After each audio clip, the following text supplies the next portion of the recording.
So in accordance with Open Public Meetings Act, PL 2025, Chapter 72, adequate notification of this meeting has been provided by advertising on the legal notices page of the district website, posting notice in the Board of Education Administrative Building and district schools, and filing notice with the Borough Clerk. I hereby call to order the special public meeting Tuesday, March 24th, 2026, in the Lincoln Middle School Cafetorium, 400 Dunellen Avenue at 7:31 p.m. This meeting is broadcast live. For details, check www.dunellenschools.org. Moving on to item number 2, roll call. Mr. Pepe, could you please call the roll? Mr. Anderson? Present. Mrs. Condit? Present. Ms. Ibeck? Present. Dr. Gendrano? Present. Mr. Mitchell? Present. Mrs. Moore? Present. Mr. Satinoy? Present. Ms. Schimpf? Present. Mrs. Shep? Maybe she's coming down the hall. She should be here momentarily. But we have 8, so we do have a quorum. Okay, wonderful. Thank you so much. Moving on to item number 3, Pledge of Allegiance. Flag is over here. I pledge allegiance to the flag of the United States of America and to the republic for which it stands, one nation, under God, indivisible, with liberty and justice for all. Will you all please remain standing for a moment of reflection and respect for our troops serving throughout the world, our troops who have served, and our troops who have made the ultimate sacrifice in the name of our United States of America. Thank you. Moving on to item number 5, President's Remarks. We do have quite a bit to get going on today, so I will just say welcome everyone and move on to the Superintendent's Report. Then we were going to pass the Superintendent's Report at item number 5 and then go to item number 6, Tentative Budget Presentation. So turn it over to you, Mr. Ross, or Mr. Pepe? Just take a second to get through that. Sure.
All right, we good? All right, so board members, members of the public,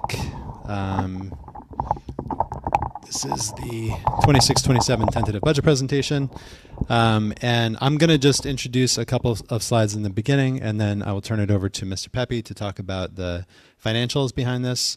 We have changed this presentation a little bit from prior years to just kind of provide a little more background on certain things because we are recommending a tax levy that's different than in prior years due to a number of significant factors affecting the school district.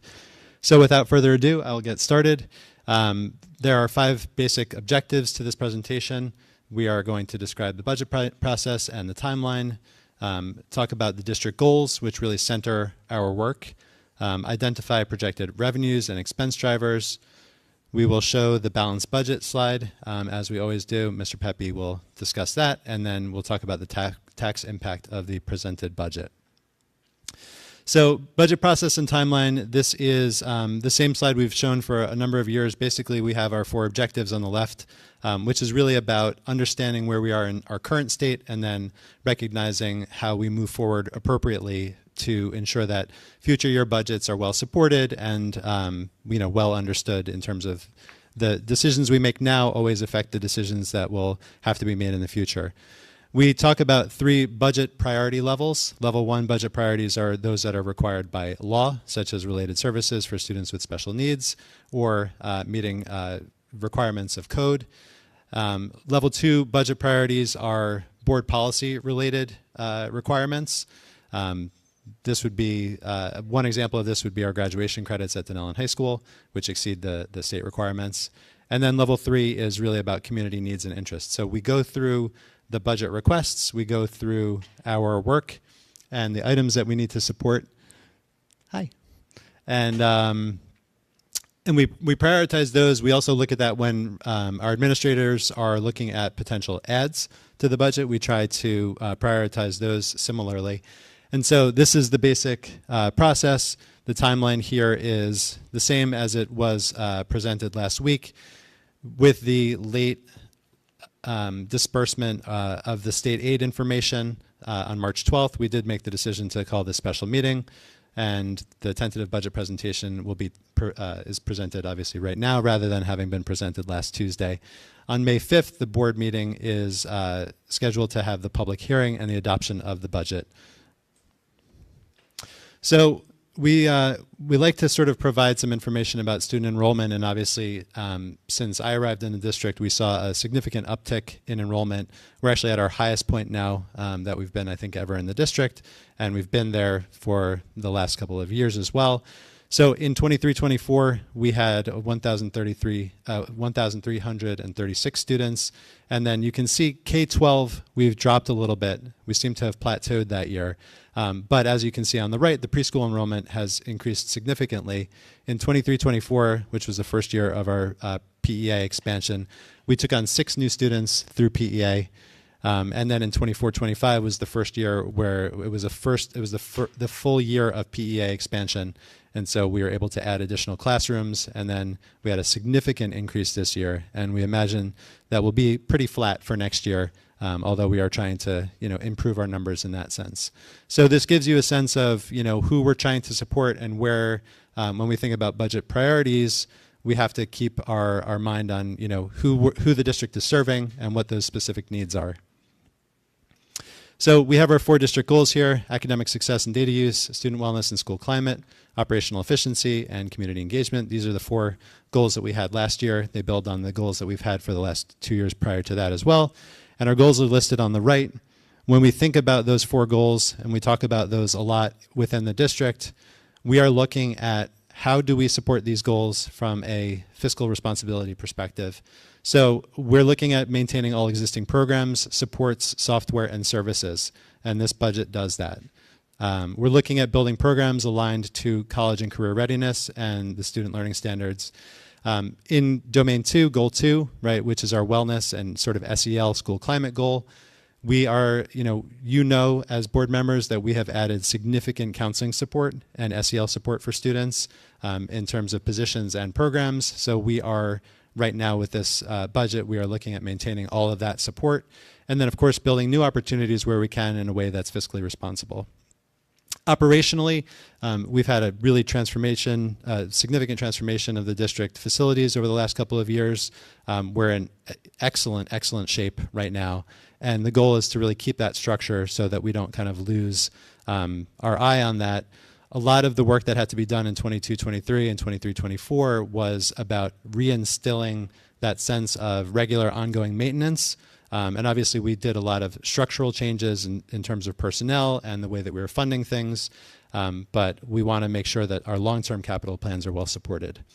And then 4th, of course, is community engagement. So all of our existing community partnerships and programs, we've been using a lot of title funds for those events, but we do use district funds for a lot of the outreach that we do with families, and then looking to enhance those opportunities. So I'm going to turn it over to Mr. Pepe. He's going to talk about partnerships with shared services, and then one more slide, and then we'll get into the numbers.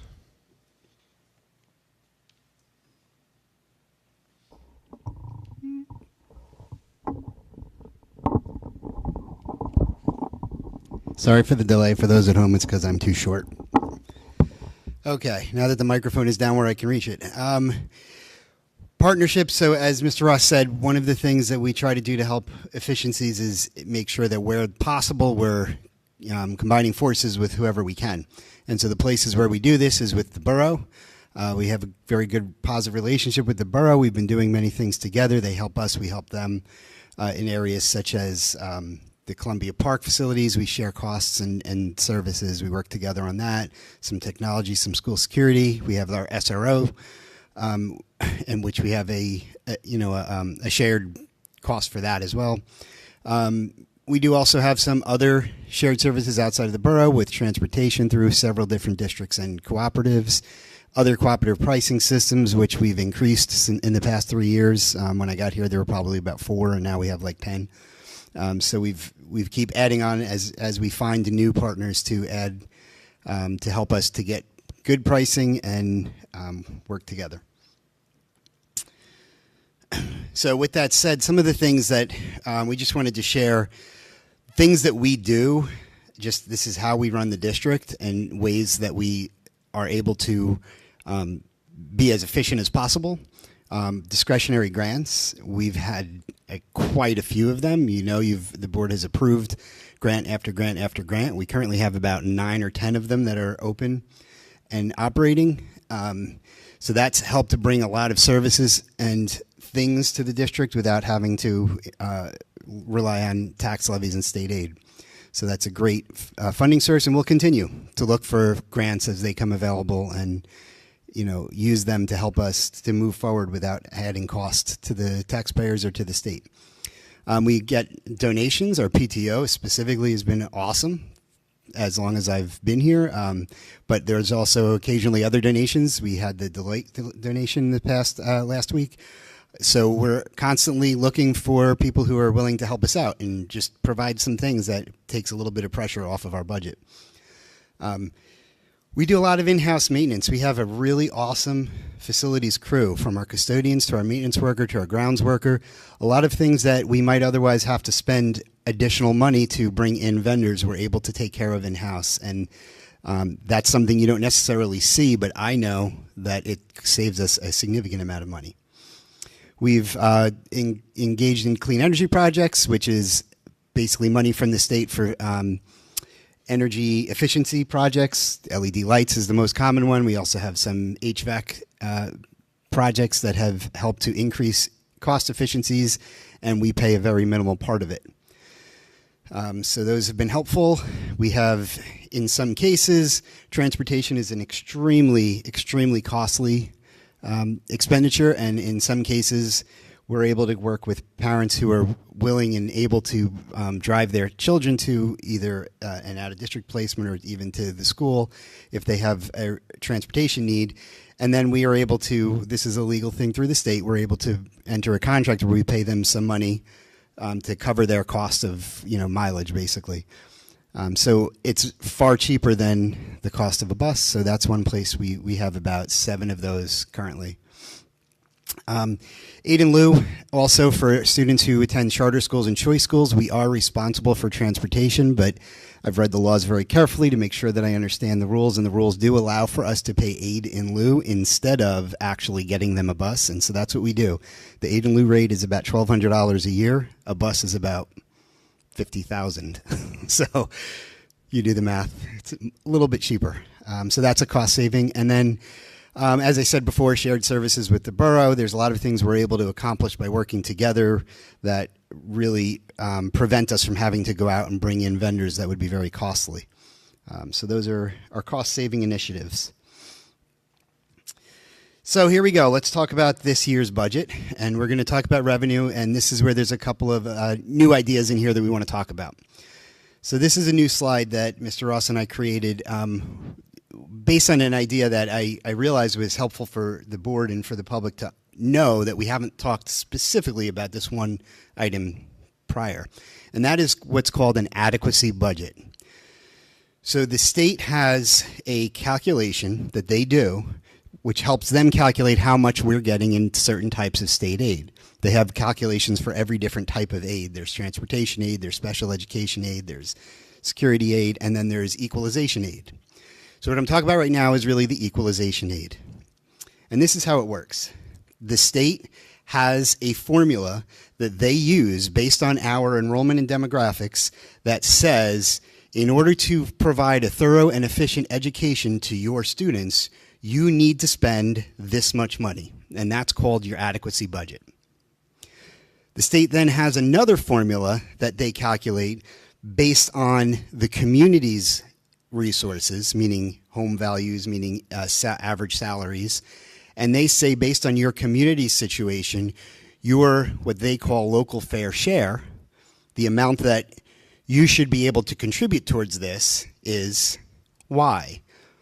And then they subtract and they say your minimum adequacy budget minus the amount that we believe your taxpayers should be able to afford equals how much equalization aid you get from the state. And that's how they calculate it. So this year, our adequacy budget calculated by the state is $33,434,990. So they're saying that's the minimum you need to spend to provide a thorough and efficient education to your students.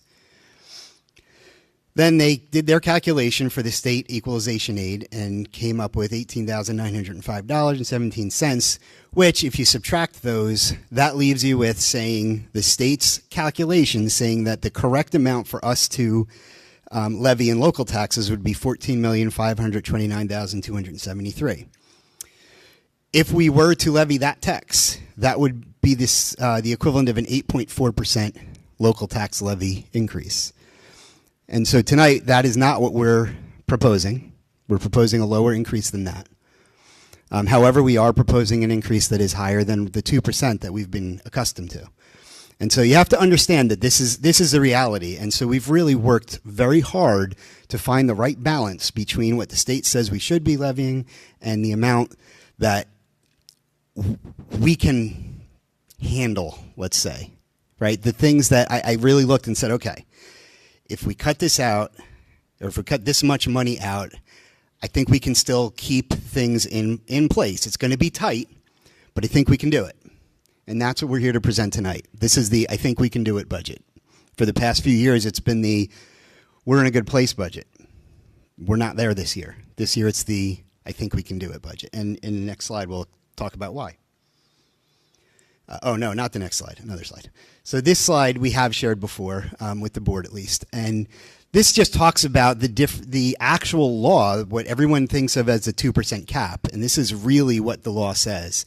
It says that without any other factors at all, a school board can increase the local taxes by 2% without any voter approval. It's just something the board can adopt. But then there are a bunch of exceptions to that.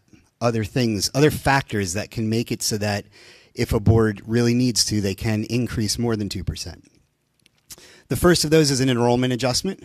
So if your enrollment is increasing from one year to the next, there's an adjustment to the tax levy that you're allowed to take. In this current year, we do not have an enrollment adjustment. So that is $0.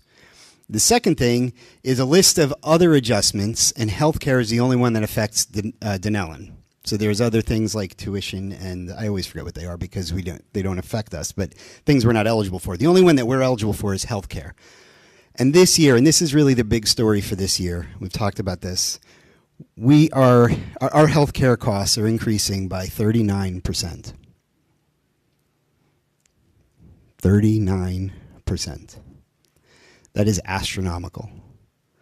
That in order to pay for that, we would need to raise 11% in local tax just to pay for the health care increase. That's a lot. And we're not doing that. We're not asking for that. We're trying to figure out other ways to make this work, including our broker is in the process of looking to see what else is out there. I don't know that that's going to be an answer this year because it's not only about the money, it's also about the actual benefits. And so we'll see what we get back. If there's something that's financially, what's the word? Something that is good financially, advantageous, yes. Thank you, that's a good word. That's going to not be okay, let's do it. That's going to be okay, let's have conversations with our stakeholders. Let's talk with board members, let's talk with the associations, let's talk with other staff and say, what would this look like if we were to make this change? That process, because of the timing of how the bid process works, won't be ready before we finish our budget. So if we do end up going someplace, it would be something that would help us for next year, not for this year. Also, I don't know that we'll get a lower rate. There's a reason why Horizon provided us that 39%, and it's our claims. And because of the level of our claims, anyone bidding on this project is going to have that data, and they're going to also say, well, we're not going to take a risk and say that you can have this low rate because your claims have been expensive. And so there's a good chance we won't get a better rate than that. There's a chance we could get a better rate. But these are things that we have to figure out. And like I said, it really doesn't impact this budget. It's more a matter of future years talking through this and figuring out if this is something that we want to engage in conversations or maybe not if there's not a big difference in costs. I am looking at other ways, other things, programs that we can do to try and save money in the future. For right now, I can only speak to what we have in place right now. All right, so as I said, there's the enrollment increase is an allowable increase. Healthcare increase is an allowable increase. And then every year, when you have these increases available to you as a board, if you choose not to levy additional taxes that are available to you, that gets banked. So you could use it in a future year. So 3 years ago, we had $850,000 that we could have levied in taxes and chose not to. 2 years ago, we had $800,000 in taxes we could have levied and chose not to.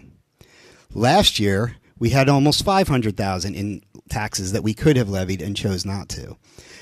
Those monies are all available to us this year. If we wanted to take our 2% plus the 11.2% available for the healthcare increase, we could then also start to use some of the banked cap. So the end result is, without voter approval, this board has the right to raise taxes close to 30%. There is no one in the room, board, community, administration, who would even consider that. That's crazy. But we do need to understand the reality that 2% will not pay the bills.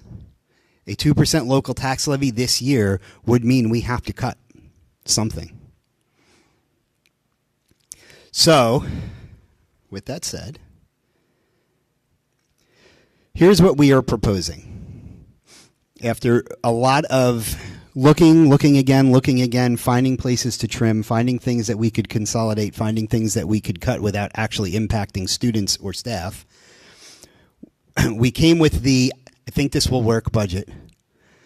And that budget includes a 6% local tax levy increase. Now, I just want to remind you that I reported to you last week that the correct number for us to break even without having to really tighten the belt would have been 13%. So Mr. Ross and I have worked very hard to keep whittling that down as far as we could, and we hit rock bottom at 6%. So this is the budget we're presenting. It's a 6% local tax increase. Nobody's happy about that, but it's the reality of what we can do without having to actually make cuts that could impact students. The rest of the information on this slide are things that we don't necessarily control. The state aid is what the state gives us. We were fortunate that they did give us a good increase this year. They gave us a 6% increase. And that is part of the reason why we don't have to go to 13%. That aid, where we, in the past, we've used that additional state aid to add new positions or new programs. This year we said no new positions, no new programs, because we've got to tighten the belt. So that just went right into helping meet the need for the additional costs that we have from just salaries and benefits. The semi-aid is a number that's projected by the state, and it's kind of a guess, especially the past year, because they made a big change in how semi is calculated last year. So all of their revenue projections were a complete guess from the state, and so all of our budgets are all over the place as far as whether we met that or not. We did not meet the semi for this year, which just means that we didn't make as much money from semi reimbursements as the state thought we were going to. For next year, they're projecting a pretty significant amount of $20,000, and we'll see if that happens or not. We didn't make it this year, so I'm not sure why it doubled, but it's the state. It's their projection, so that's what that is, and it's also kind of an insignificant number in the scheme of a $40 million budget. Miscellaneous revenues, I just want to talk about this. So one of the other ways that I helped to bridge the gap from that 13% down to the 6% was I looked at what I've budgeted historically for miscellaneous revenues, which is mostly bank interest. And we have outperformed that significantly for the past 2 years, mostly because of some investment I made in the NJ ARM program. So I increased the projected revenue. That $600,000 is closer to what we actually have collected for the past year. So by increasing that revenue, it means we don't have to cut that much. We don't have to that amount. So I increased it by $330,000. That's $330,000 we don't have to cut because I increased our estimated revenue. The downside to that is that we are not likely to get any gravy out of that, right? So what I projected is probably pretty close to what we'll get. In the past, we got a little bit more than what I projected, which was nice because it gave you a little cushion and some fund balance at the end of the year. So but I just wanted to make sure that everyone understood I did everything I could. I turned over every leaf, and that's one of the little tricks I was able to use this year to say, well, if I budget that on a more realistic number, then that decreases how much we have to shave off of the appropriation side. And the bottom half of this screen are the withdrawal from reserves. This really doesn't have a direct impact on the local tax levy or on our general operating budget. These are monies that we withdraw for specific purposes. Our withdrawal from reserves are for three things this year. One is for just general projects like roof replacements and window replacements. One is for our debt service aid, our debt service payment that we are obligated to make every year. That's just over $1 million. And the other is additional monies for finishing off the Universal Preschool Facilities Expansion Grant. So with those together, we're withdrawing $3 million from the capital reserve. In the budget, in the very slim budget, I was able to also budget a deposit into that, which we'll see on a future screen. But 381 is what's coming out for those three purposes. Last year, we withdrew $4.4 million. So we're withdrawing less this year than last year, but we're still withdrawing. Budgeted fund balance is a number that comes from our audit. So at the end of the year, the district is required to have 2% surplus, and anything you have above that has to be used in the following, well, it's really 2 years later because you have to wait for the audit to come out, and then it's the year after that. It has to be used as a revenue, which is, again, money that you do not have to levy in taxes because it's part of your revenues. Our goal with that is to keep it as consistent as possible because any fluctuation in that is something you have to find elsewhere at some point. So we try to keep that steady, and as you can see, we're pretty close, only $8,000 more this year than last year. So that's our revenues. Some things I want to talk about. This is where I mentioned about capital projects. We have that $3 million withdrawal that we saw on the previous slide. And we were able to put a small deposit of $188,000 into the budget, and that gives us a net decrease of $2.9 million, which will put our projected balance at the end of this upcoming school year at just under $1 million in capital reserve. Typically, we are able to put a little bit more than that in June, and every June the board is asked to pass a resolution that based on the findings in the audit, if there's any additional funds available, we can make an additional deposit into the capital reserve. So we are hopeful that that will happen. Probably less so in this budget than in prior budgets because of all the things we've had to scale back on, but hopefully we'll still be able to find some additional amount to put into capital reserve to start to build that again.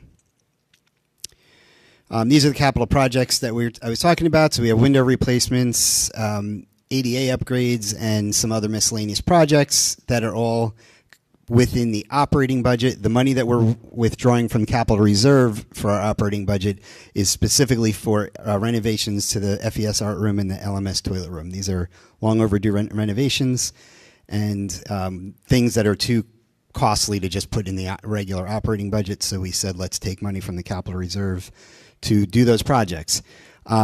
We feel those dollars are good conservative estimates, and there's a good chance that some of that money will not be needed, in which case it would go right back to capital reserve at the end of the year.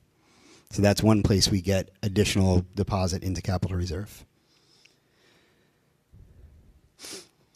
All right, so that was all about our general fund. We'll talk about our other two funds that are part of this budget presentation, our special revenue and our debt service. Special revenue funds are all of our federal and other grants, and these don't really necessarily impact our regular budget, but it's important to recognize that we do get additional services and things from these grants. We have things like field trips that we don't have budgeted in the regular budget that we're able to send students on. This year we have an ENL field trip, so we're using our Title III funds for that. We have Title I is supporting all three of the schools, which are now all school-wide programs, which makes it a lot easier to use that in a way that impacts all students instead of a small group of students. Title II is how we fund professional development, so that we don't have to use local taxpayer funds. We use a little bit of local taxpayer funds for additional PD, but we do most of it out of the Title II funds. IDEA is money that helps us with our out-of-district tuition costs. And there's also a preschool portion of that, which is a smaller number, and we use that for various supplies and services within the preschool. State, we have the preschool education aid, which is a huge influx of money and a great program. This is how we have been able to add full-day free preschool for our parents, and it will continue. And each year we get a new allotment and hope that it continues to increase, and we're able to continue providing that free-day universal preschool. And then finally, we have some local grants, things that we have as a revenue in the special revenue funds. There's an NJSIG grant.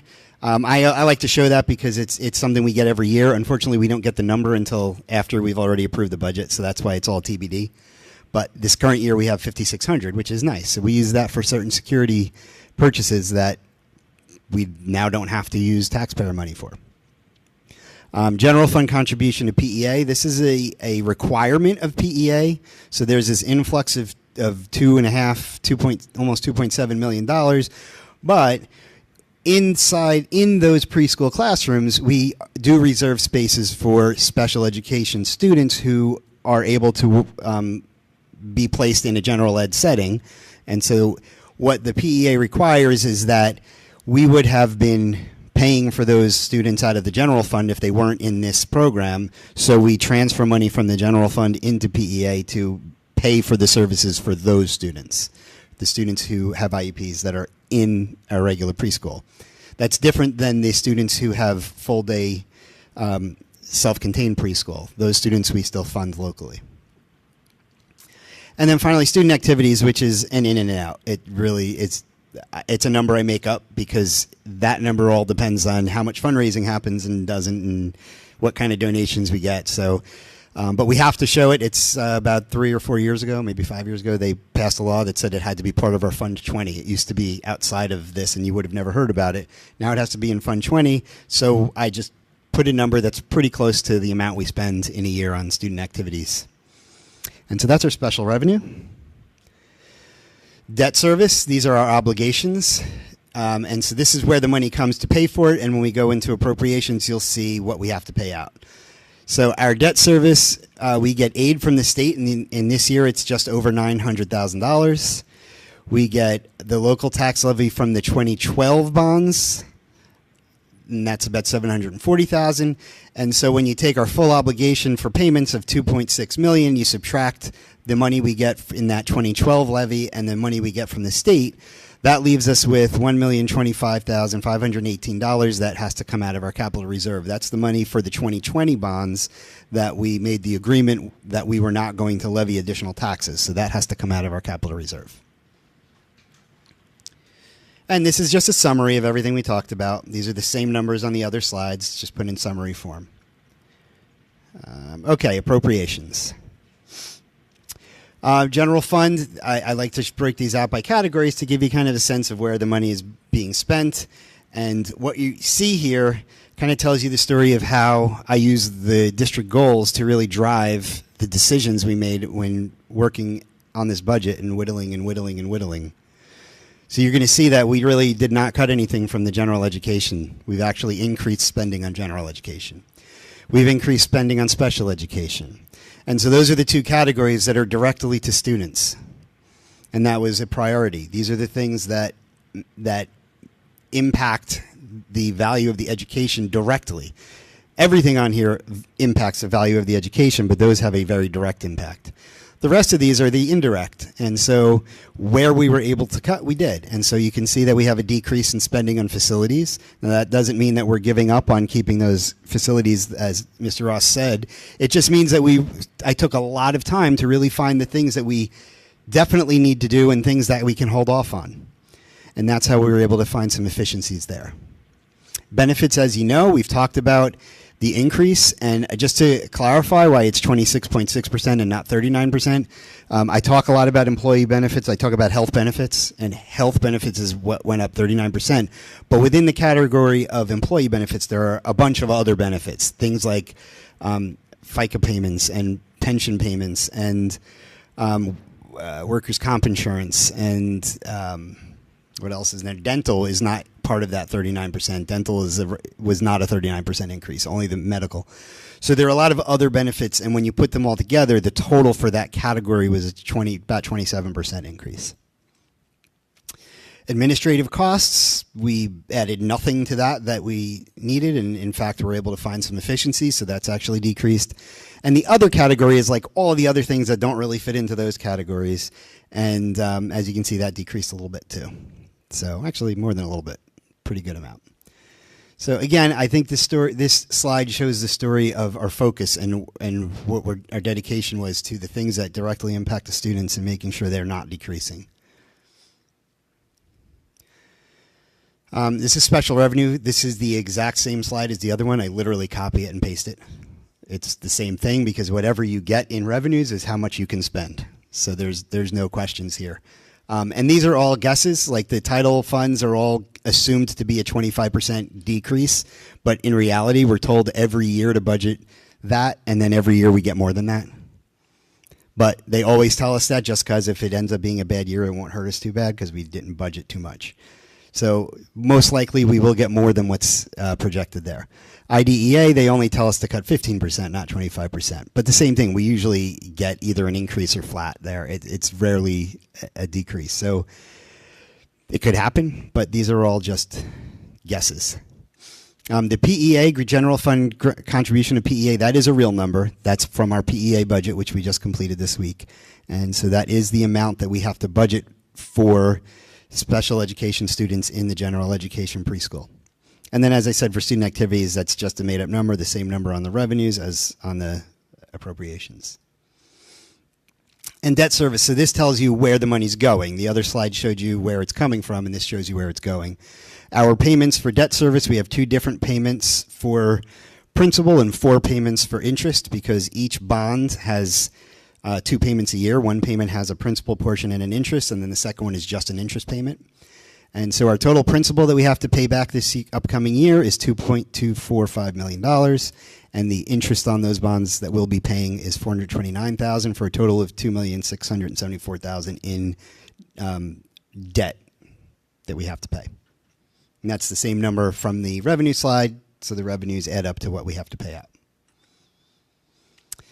This is a summary of all the appropriations, just like we had a summary of the revenues. It's the same numbers that are on the previous three slides. This is more useful when you're looking at it later and or looking at it from home and you want to really process things. But you've already seen all of these numbers. This is the fun pie chart that kind of shows you where the appropriations are allocated. And as with every school district, salaries and benefits our salaries and benefits are actually at kind of low for a school district. They're usually closer to 70% when you add them together. Ours are only at like 64%. So I think we're doing pretty well there, but there's still very, very a high percentage of the whole overall budget goes to those 2 categories. Then you can see what we have for supplies, for purchase services, and for out-of-district tuition. Capital outlay is like our facilities projects, and then other is everything else. And this is a similar slide, but instead of doing it by those categories, it's a different kind of category. This one this is related to the slide that I had earlier that shows you general education, special education, facilities, benefits, and administrative costs. So you can see kind of how that all plays out. You can see that general education is the largest chunk. Special education is not quite second. It's actually third. Employee benefits are actually more than the special education program.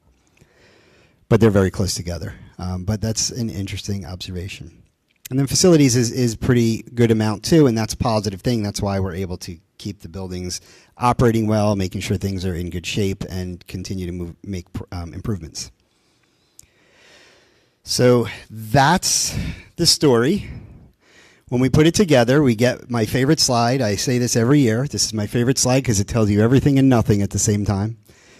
The top half is our revenues, the bottom half is our appropriations, and if the numbers weren't exact, I couldn't make the presentation because by law I have to have a balanced budget where appropriations equal revenues.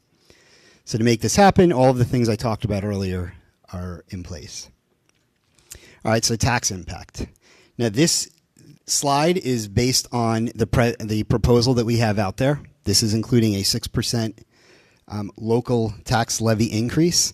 You may notice if you look at the tax levy column that it says 5.7%, and I want to explain that.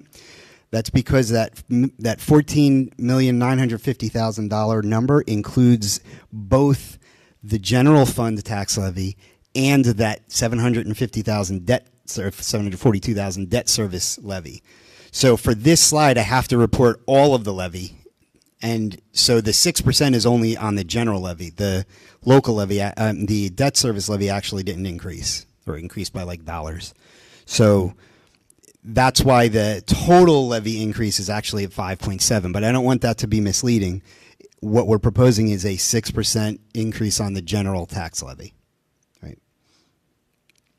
So when you put this all together and you do the math and you figure out the average assessed home, which I get from the borough every year, which is just under $500,000 in average assessed value.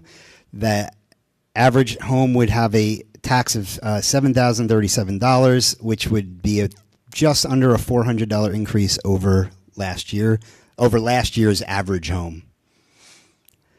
And if you're trying to figure out, well, what does this mean for me and my home? If you know the value of your home, you can use the number at the bottom of the slide. It's about $80 per $100,000. So if you have a $100,000 home, your increase would be $80. If you have a $200,000 home, your increase would be $160. $500,000 is on the slide. The increase would be about $400, and you get the idea up from there. So $1 million home would be about an $800 increase. So for every $100,000, it's an increase of about $80, and that's how this works. All right, so the budget process has been inclusive. We've included input from many stakeholders, including the board, because we've had conversations with you both in committee and in public.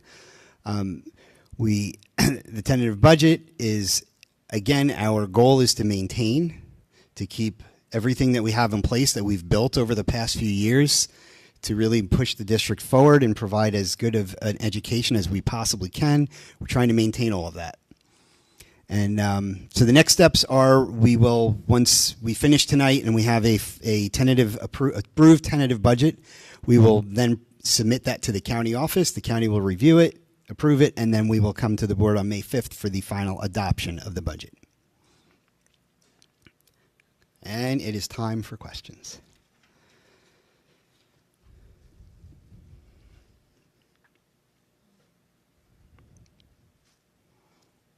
And while you're thinking about questions, I'll just say one comment for the members of the public. We did make sure that on this agenda, we purposely had this presentation before public comment so that you would know what was being presented before deciding if you want to come to the mic and make public comment. So the board will hear that before voting on the budget. Do board members have any questions? I do have a question. So I know we right now have a construction project going, and it seems like we're very tight right now. the construction project is going to add new positions with new salaries and benefits, how are we going to adjust, and how is this sustainable? We're going to take a collection from the board members, and no, seriously, that's actually covered in the PEA. So what we're doing is we're making classes that will be in-house that we can use that PEA funding for. So the funding for those benefits and salaries would come out of our PEA funds. And so that's what it is currently, right? We're not going to get additional monies, and if the benefits keeps increasing, how can we support to fill these classrooms? Every year we get our allocation from PEA, and we have to work a budget. Just like this budget, I do this exact same process for the PEA budget, except it happens very quickly because we just found out the numbers like a week ago.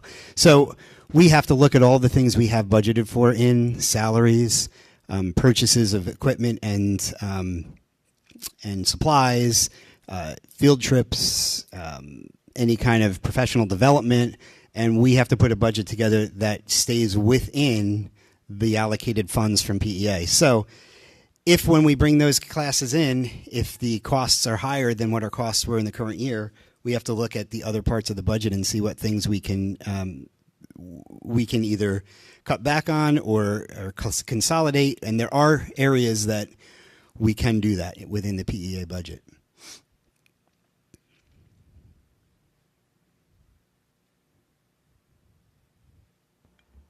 Thank you. You're welcome. Not a question, but just a thank you. I know that budget season is never fun to begin with, and you know, you've had to do this presentation a few times for us and clearly whittled down everything you could. And I think just in terms of speaking, even just looking at the whole community, that's really appreciated in helping us make decisions. So thank you. Thank you. Just a follow-up question from last meeting. I know that we had like a hypothetical potentially discussion about the renewal for the iReady program. It was a 3-year renewal, and you had surmised maybe that it could be paid for annually, like $50,000. I'm wondering, does this factor this potentially into this budget? Is that something that, you know, I know it seems maybe nominal, but I'm just wondering if there are other, you know, maybe expiring, you know, or renewal processes that also may have been factored into this. So, yes, I have looked at all renewals and looked at what, in some cases, the trick is you pay for it this year, right? And then you kind of skip a year. In other cases, you have a multi-year renewal that you say this isn't the year to pay it because we're tight. So the iReady specifically is in the budget, but as far the budget is a plan, right? So if I'm successful in getting some kind of reduced payment for that, that will be applied to something else that we had to cut back on.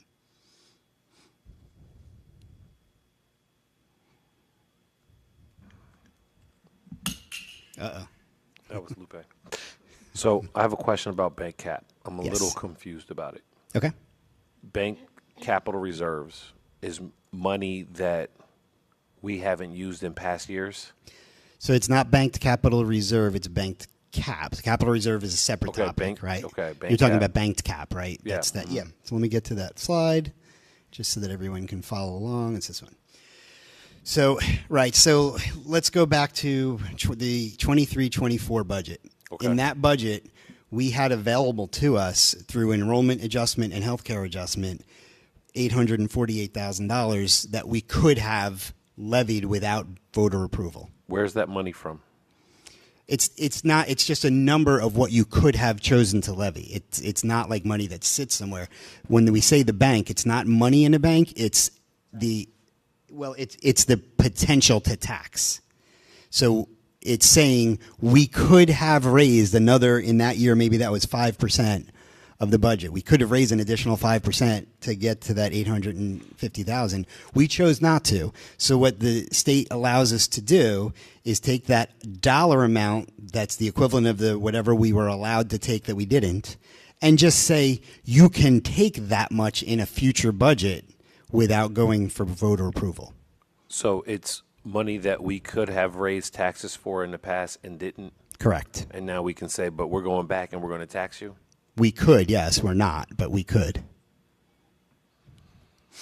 Yep, that's the decision we have every year. When you have this money that's left on the table as a potential, I shouldn't say money left on the table, the Right, 'cause it's potential, not actual because it's money. not real money, it's the ability to increase taxes.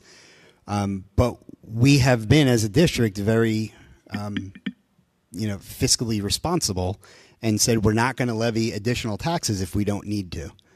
And it's been wonderful for the past couple of years. This year we're in a situation where we need to, or we need to cut something.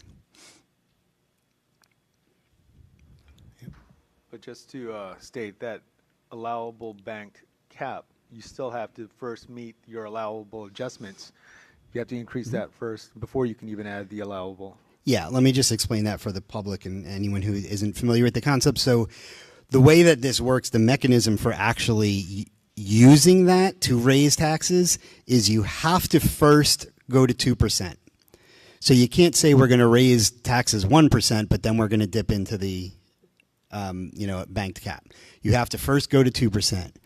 You then have to take your adjustments. So before you can touch the banked cap, you have to take all of your adjustments. Then you would be able to take the banked cap. So for example, in this year, we would have to take over 13.2%. We would have to raise taxes more than 13.2% to take any of the available banked cap. And so we're not doing that. Like no, it's not happening. So we are going to lose that 848,000 potential. That's going to expire. And it's fine. It's fine. It's just understanding that's the mechanism. The idea is that if in 1 year you make the decision not to take all of the percentages that you have available to you, and the next year things are really tight, you can dip into that and say, okay, we need to raise a little more because, we were prudent last year, but now things hit. And so for this year, that's kind of the situation, except that we have enough available in the healthcare adjustment that we can cover what we need with just that. And thanks to the hard work that Mr. Ross and I have put in, we don't even need to use all of that. We only need to use about a third of it.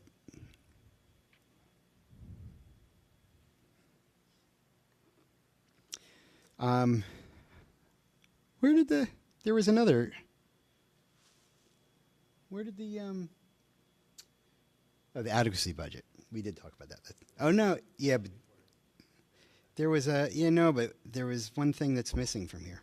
The under adequacy number. Is it on the bottom? No, the $320,000. Where is that? Well, anyway, it's in my head, so I'll talk about it. Yeah. So going back to the adequacy, I meant to mention this when we were on this slide, and it just hit me now as we're talking. So if you look at that number on the bottom right, the local tax levy required to meet adequacy. So again, this is all based on the state's calculation. The state saying, we'll give you equalization aid in the amount of just under 19 million, with the assumption that you're going to raise local taxes of 14,529,273 so that you meet our definition of adequacy, which means enough money to make sure that your students get a thorough and efficient education. With this current budget that we've presented, the projected local tax levy with a 6% increase is $14,208,000, not $14,529,000. So we're $320,000 below adequacy, according to the state's definition of adequacy. That's with the 6% increase. And I thought that was an important point, which is why I can't believe I forgot to mention it when we were on the slide, because it's showing that we're doing the best that we can to try and keep this under wraps, that it's a difficult time. Our costs are going up a crazy amount, and we're trying to make it work without overburdening the taxpayers. And I know that for a taxpayer, it feels like we are overburdening. And I get it. I'm a taxpayer, and in my community, I have the same problem. And it's tough. It's really a tough thing, but we've done everything we can to say what's the best we can do to not have to ask for that 13%, which is what it would take to continue everything status quo. And we've really worked hard to get that down and down and down. And like I said, we kind of hit rock bottom at 6%. Like once we go past that, we're talking about cutting positions.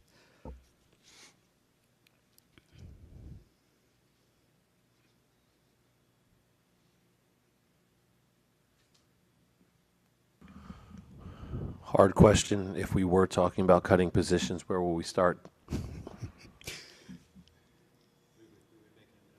Okay. I just want to make sure you're okay. So we would, Mr. Ross and I would have to sit down and play with that. We don't have an answer to that question directly.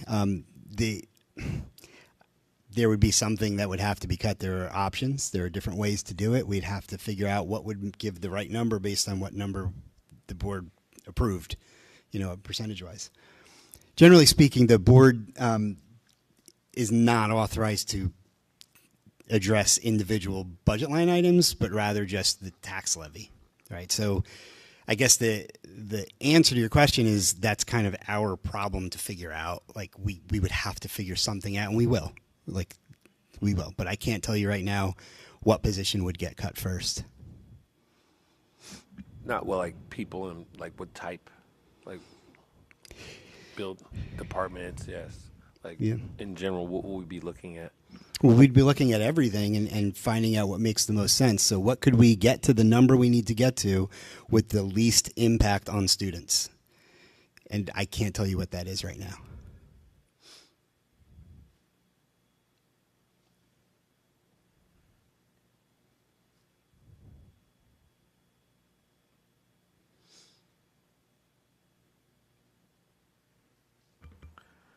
So while we have a moment just to say, I wanted to first of all thank you, Mr. Pepe, Mr. Ross, for putting together a budget, but really taking the time, really working hard to find the right balance point, I think, between, because at this point, right, we're not looking, with that 6%, we're not looking at having to shed positions, and we still can maintain to some degree, just more limited, but what we are able to still maintain to some degree what we have. And I think you did a commendable job to find that balance point. I don't have a question because I understand all of this and Thank you. I'm verklempt.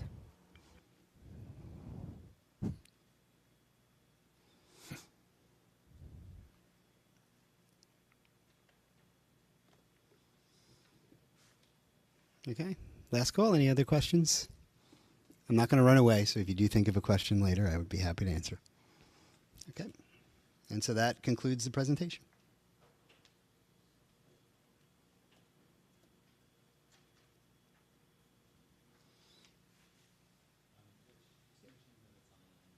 Oh, yeah.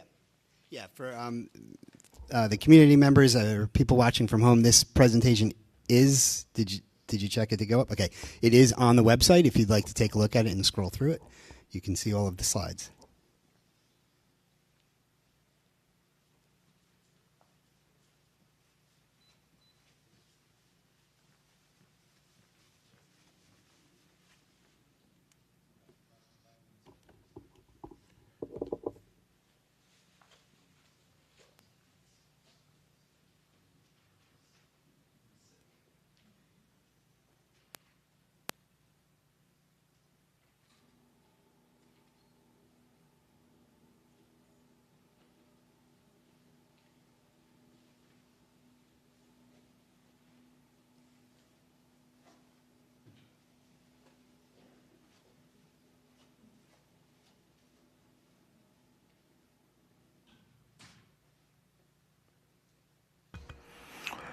Okay, thank you again for the presentation. Moving along to item number 7, public comments. Agenda action items to be voted on only. So in accordance with policy 0167, the Board of Education recognizes the value of public comment on educational issues and the importance of allowing members of the public to express themselves on school matters of community interest. At this time, The board invites public comment on agenda action items to be voted on only. The board and administration will take notes during public comment, but will not provide substantive responses to questions or concerns raised by individual speakers. If necessary, the superintendent may provide a brief response after the entire public comment period is completed. The board appreciates and welcomes feedback from the community, but is not at liberty to engage in a back-and-forth dialogue with members of the public during this portion of the meeting. Prior to making your public comment, please state your name and municipality. Please note that all statements must be directed to the presiding officer. Please come to the microphone at this time if you would like to make comments on agenda action items to be voted on only. Prior to beginning your comment, please state the action item to be voted on that you would like to comment on.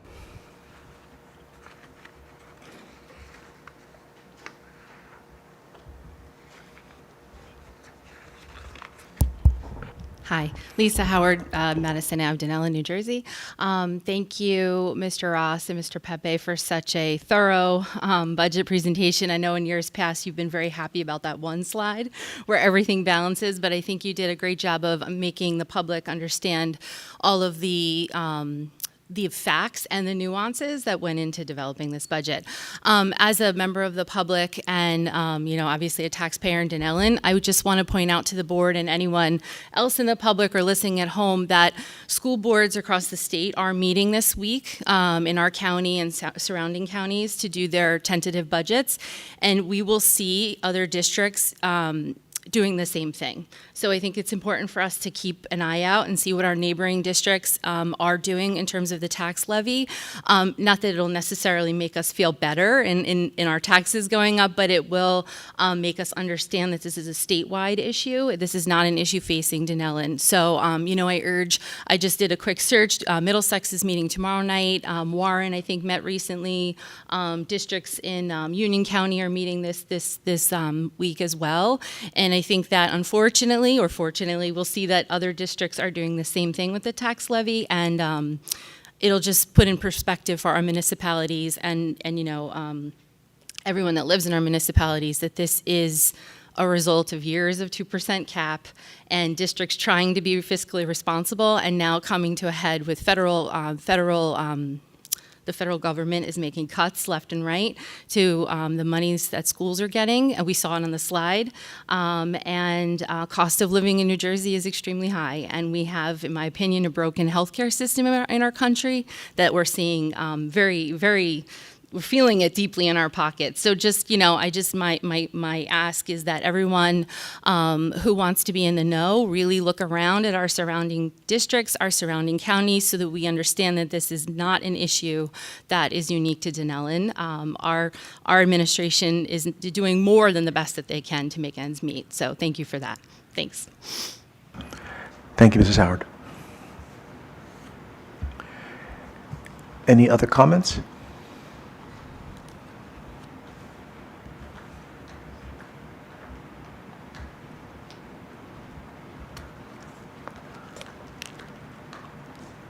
Good evening, Crisoliris Lands, South Madison, Dunellen. So first of all, I wanted to say thank you both to Mr. Pepe and Mr. Ross for putting together this budget. I know that a lot of thought and consideration went to everything. I know you crunched the numbers as far as you can crunch them. And so I understand and recognize that there is a challenge to be able to meet every need while still prioritizing the needs of the general education and also special education. I also want to acknowledge that throughout your leadership, you've been able to put into place a lot of support systems for our students, which is really critical. And so I believe that you've met your goals as intended. I just do want to comment for the public what we're all thinking, right? A 6% increase on the school side potentially causes a strain. and frustration among our residents, which will inevitably lead them to believe that they can find something better in another district because it's a bigger district, it has more resources. And so that's just something that I would like for you all to consider. And I'm just wondering if a tiered increase, I know that you kept it at 2%, but I'm wondering if a tiered increase would have probably prevented something like this, just as a shock. And then if that is something that could possibly be considered as you're thinking about voting for this budget.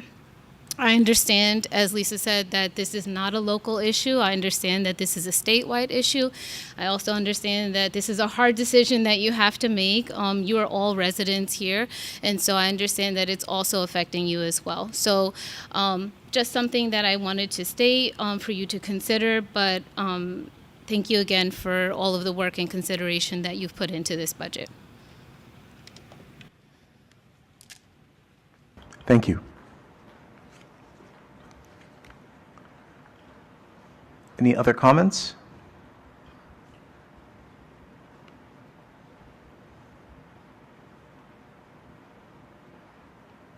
Last call for comments? Okay. Moving on to item number 8, board action items. So looking at 8A, we don't have any updates for that. For board action items, looking at 8B, we do not. And that takes us to 8C in operations, which is the adoption of the tentative budget for school year 2026-2027 that has just been presented.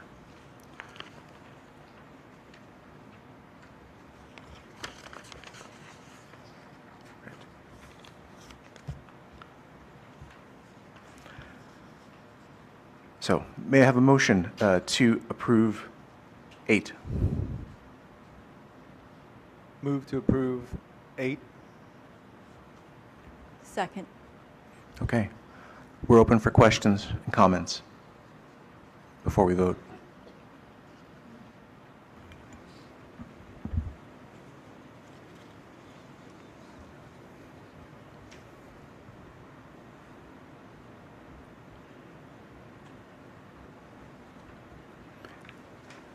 Any discussion?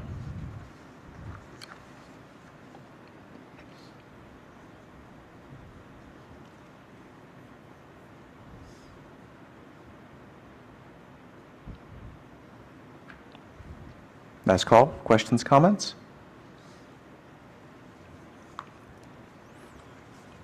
Okay.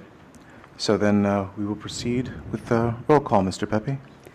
Mr. Anderson? Yes. Mrs. Condit? Yes. Ms. Ibeck? Yes. Dr. Gendrano? Yes. Mr. Mitchell? Yes. Mrs. Moore? Yes. Mr. Satinoy? Yes. Ms. Schimpf? No. Mrs. Shep? Yes. Motion passes. Thank you. Moving on to item number 9. So, at this point, the Dunellen Board of Education will now adjourn into executive session to discuss items that fall within specific exceptions to the Open Public Meetings Act, CNJSA 10-4-12B. The confidential matters discussed by the board during this executive session include items related to personnel, as well. Yeah, Rich. That's it? Just personnel? Yeah, because we're not doing an update on the negotiations, right? No. No. So then, yeah, that's it. Okay, and then so just number 9, personnel. Okay, may I have a motion to go into executive session? Motion to move to exec. Second. All those in favor? Aye. Opposed? Okay. So we will adjourn to executive session, and we will be back, I'm not sure exactly when, we have some time, to work on these items. So, You just want to let the public know that we will be coming back. yes, we eventually, will, right? we will be coming back after executive session, because yeah, we'll be coming back for the public session. That we may And, take action. and we may take action after that executive session. So, okay, thank you.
Looking for a motion to come back to public? Move to go back to public. Seconded. All those in favor? Aye. Opposed?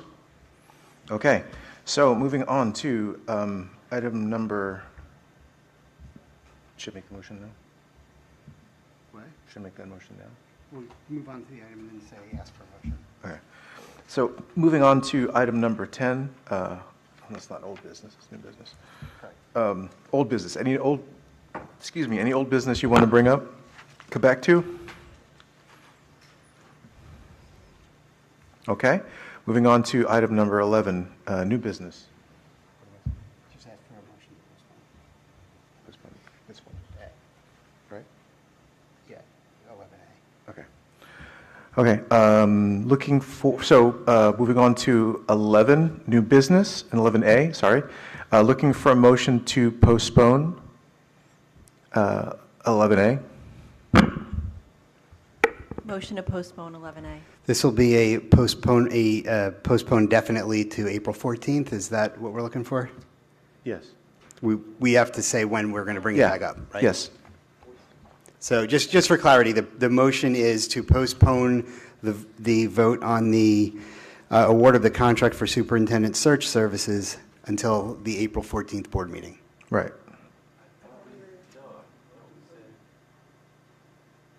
Oh. Okay. People at home, I apologize. Give us a second to figure the logistics here out. Because we would have to, we haven't advertised. That meeting doesn't exist right now. So the only thing we could do is postpone indefinitely, which is normally used to delete something, but could be used to just say we're not picking a time. Yeah. Yeah. Yeah. That's postponed definitely. Yeah, it's postponed definitely. If you're putting a time to it, that's postponed definitely. Yeah. Postponed indefinitely is going to kill the vote.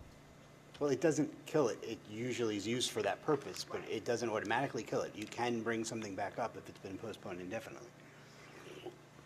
All right, the confusion here, just I know the public is trying to understand what the board is talking about.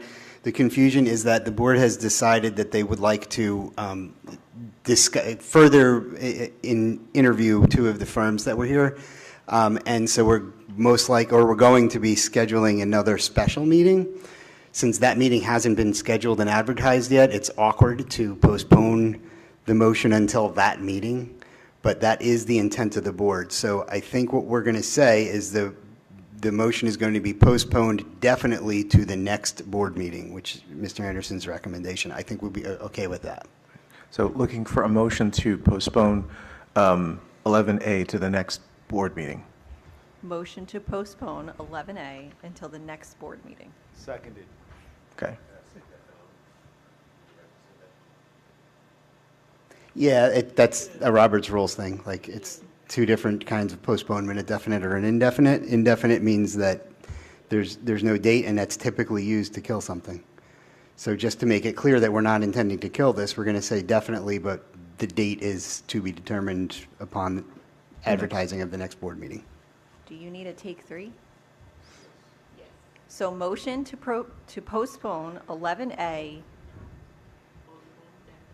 postpone definitely 11A until our next board meeting, just to be determined.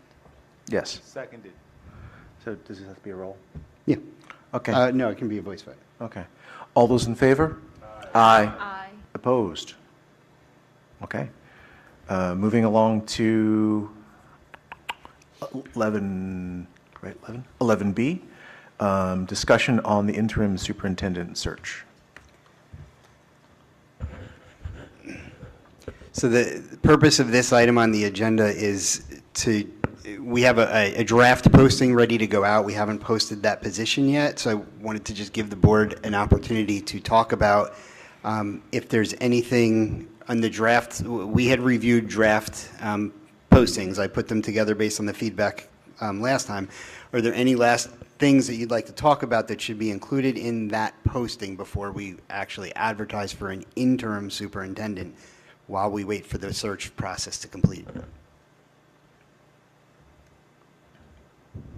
Mr. Pepe, can you just clarify that the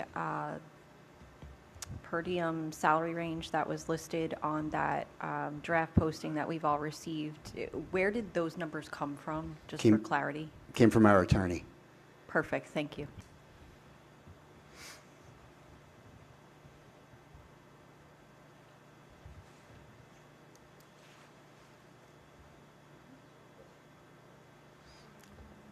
Also, I'm sorry, I'm just thinking, just to clarify, it came from our attorney, and also in my discussion with him, I wanted to point out that it's the last time we had an interim, what we paid is within that range. And that was important to me when I talked with the attorney about it. And just to follow on that point, so any per diem would be based on experience, essentially, right? Yes, I mean, you're going to decide what you want to offer the person. That would be the most appropriate, way to make that decision. Right.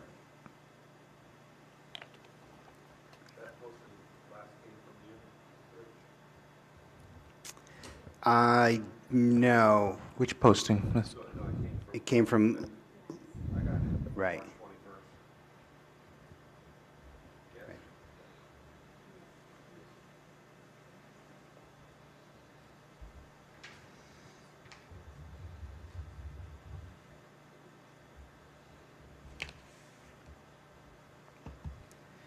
So are there any comments about the draft posting or any things that you'd like to see modified or added?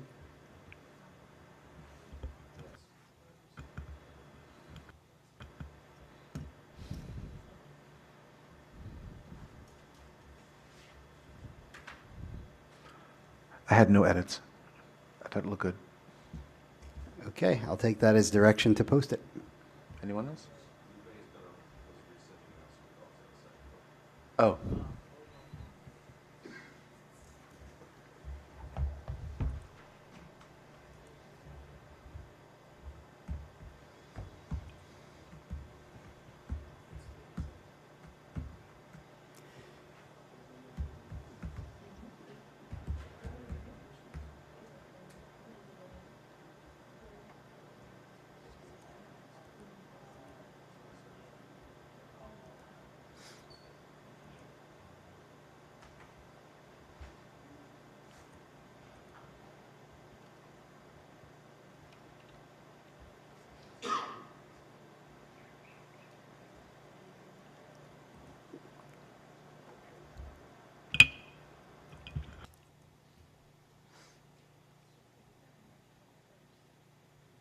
Do you have it? Did you receive it from Ethan? The one she's just sent me. Okay, that's fine. That's what I meant. Not the one that she's just sent me. She sent it out.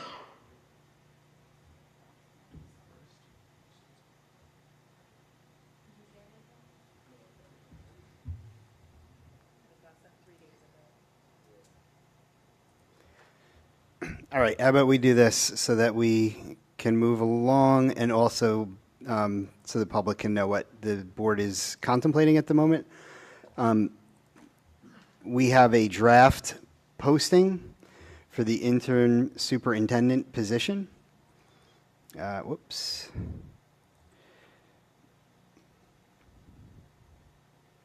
This posting, which assuming the board is, doesn't have any edits to this, the posting will go out tomorrow. It is an interim superintendent, Dunellen Public Schools in Middlesex County. The Dunellen Board of Education seeks an exceptional educational leader to serve as interim superintendent of schools. The district serves approximately 1,400 students in grades pre-K through 12 across 3 buildings with a $40 million operating budget. The board seeks a proven leader with strong administrative, decision-making, and financial management skills, including expertise in the school budgeting process. The successful candidate will collaborate with the board, staff, students, parents, and community to support strong curriculum and instruction and foster a positive environment where all students can succeed. Qualifications: New Jersey School Administrator Standard Certificate required. Experience as a superintendent, assistant superintendent, or other central office position required. Salary is per diem, commensurate with experience, subject to New Jersey regulations. and approval by the Executive County Superintendent with a per diem range of $600 to $750. Positions available July 1st, 2026, and then there's directions as to where to send resumes. So that's the draft posting. Are there thoughts, anything that you would like to see added to that or modified? Looks good to me.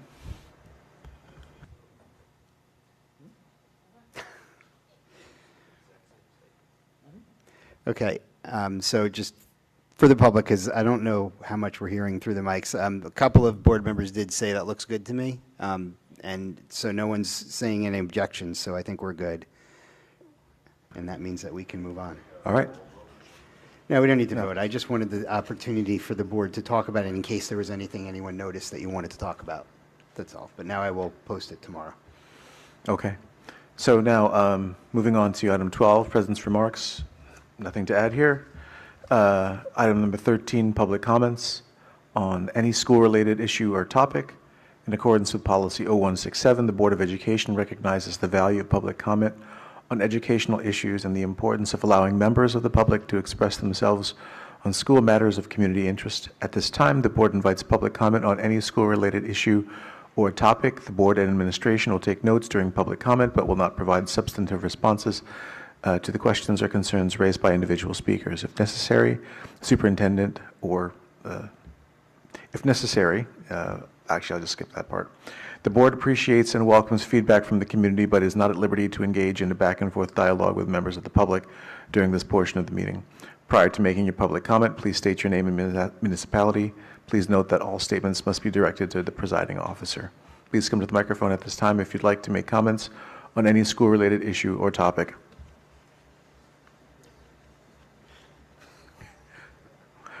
Okay, then I think we're good. And last call? Okay. Then moving on to item number 14, adjournment. Looking for a motion to adjourn. Move to adjourn. Second. All those in favor? Aye. Opposed? All right.